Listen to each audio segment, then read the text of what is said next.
Hello, I'm Christiana Ellis. It is 7:05 in the morning on Monday, January 12th, 2015, and this is 5 more minutes. I just got up, and today I'm going to talk about the movie that I went to see yesterday.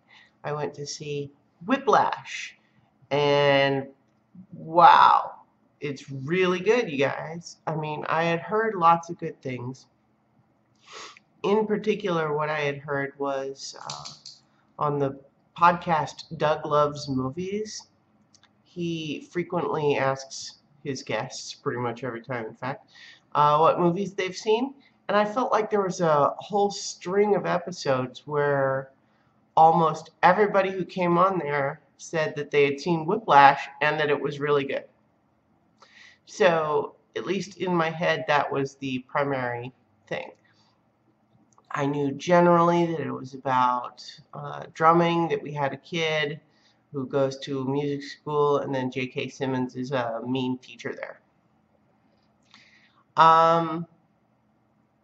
That's about right. I mean, as far as just a one-line premise, you don't really need much more than that, I don't think. But just to talk a little bit more about the themes involved, it's a really interesting question, and I think that the movie is maybe intended to provoke debate on this question rather than answer it specifically. Although you could also maybe make a case that the movie presents an answer and then it's just up to the audience to decide whether they agree with that or not. But the question basically is,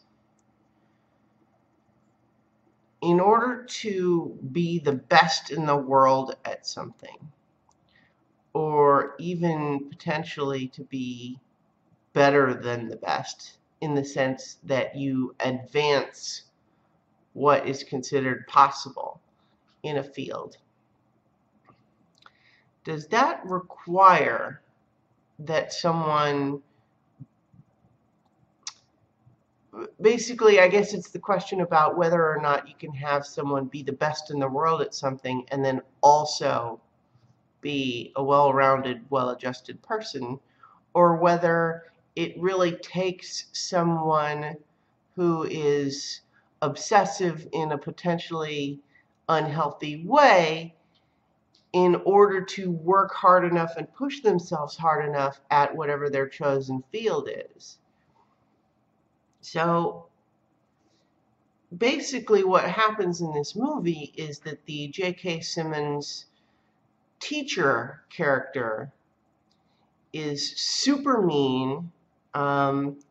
He deliberately uses head games and insults and name-calling and dirty tricks, all with the express intent of motivating his students to push themselves harder than anyone else in order to excel, in order to improve, to work harder and become great.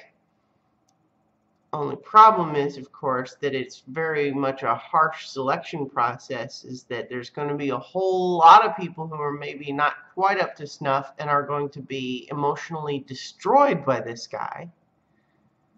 Not to mention the fact that even the people who maybe do rise to the occasion are actually kind of emotionally destroyed by it. I mean, maybe they do achieve a level of greatness of art, but they're wrecks of human beings. You know, they're not functional anymore, except in this one key area. And the teacher would probably still consider that a success, in the sense that his goal is to advance the art form, and the emotional health of the person is secondary. And that leaves out, again, as I said, how many other hundreds of people that he traumatizes that are not up to snuff. And I think it's a really interesting question whether or not to be the best in the world, you really have to go to that kind of an extreme. I want to say that I don't think you do, but I would hardly call myself the best in the world at anything. Anyway, we're at 5 minutes, so you can find all of the stuff that I do at ChristianaEllis.com, and I am at Christiana Ellis on Twitter. And I'll be back tomorrow with 5 more minutes.